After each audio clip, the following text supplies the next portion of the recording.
back. You're live in Focus tonight. NewzRoom Afrika, Channel 405. The 26th United Nations Climate Change Conference recently came to an end, otherwise also known as COP26. And the aim in the Scottish city of Glasgow was to get countries united in the fight against climate change. Climate change issues are likely to hit African countries the hardest, though the continent is the least responsible for driving climate change. Now, as Africa navigates between fighting poverty and fighting climate change, where and how do countries in the continent finance the science behind climate change? Sbu Nyathi, director at Ubuntunomics, joins us again tonight to give us more details. Sbu, good to have you with us once again. I mean, the argument raised by the Indian delegation, certainly one that rings true for many African countries. How do you balance climate change demands and the technology that you need to invest in compared to, of course, poverty eradication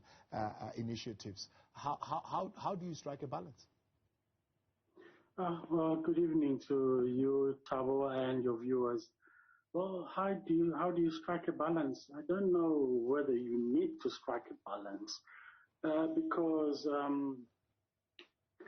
the crisis presents many opportunities to sort of like change the way economies are structured so that you become a bit more inclusive and that the way you produce your goods, and whether they be consumer goods or commodities, is a bit more humane. So how do you strike a balance? I don't know whether you really need to strike a balance. I mean, look at Africa. We have all these resources, but Africa is still very poor.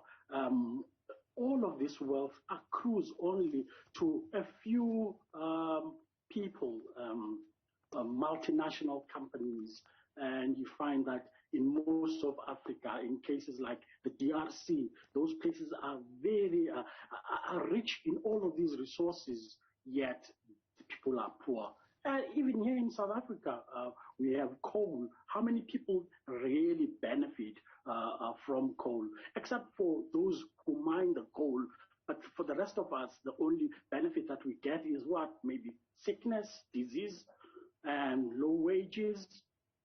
So I think this crisis presents opportunities as well. But how do you do that in a government that says, I'm not saying coal forever, but I am saying let's manage our transition step by step rather than being emotional? And then Mantashe says, we are not a developed economy. We don't have all alternative sources.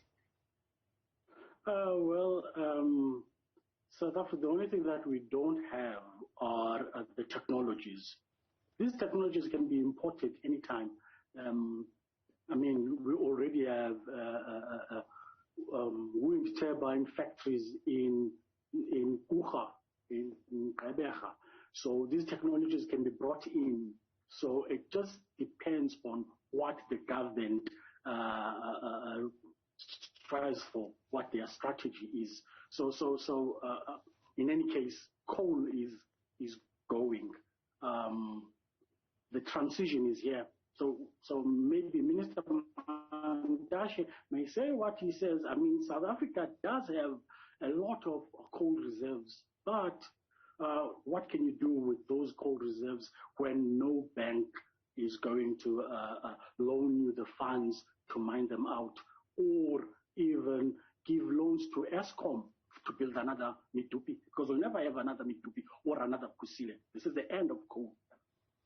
Pledges of finance were made in 2009, close to 100 billion rands.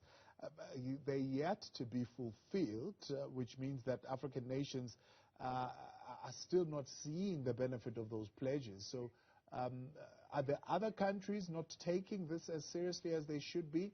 And how do South Africa, or African countries in particular, manage this situation? It was actually $100 billion, and you find that in most of those, in most of the developed world, you had a president like Donald Trump, and you've had America very reluctant to move on to renewable energy. because they also have a big natural resources lobby, a big coal mining lobby. So you had that, and at the same time you had in the East China, which also relied heavily on coal. But the Chinese have turned the corner. They are now the leaders in renewable energy, technologies, producing those, manufacturing those wind turbines and all of that. So the world has moved on, and you now have the two superpowers agreeing on the one thing, that we have to transition, and we have to do that quickly. And so just recently, about a week or two ago, the Green New Deal, which is that $1 trillion program, was passed by the U.S. Congress. So you have a China that is in transition already, and you have an America that is going full steam towards carbon neutrality. So when you have those factors, things are changing.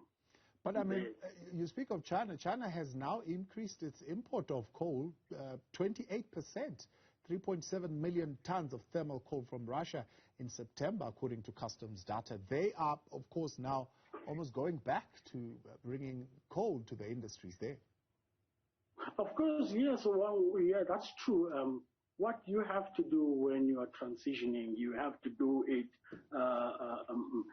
You have to calculate what resources you have and plan ahead.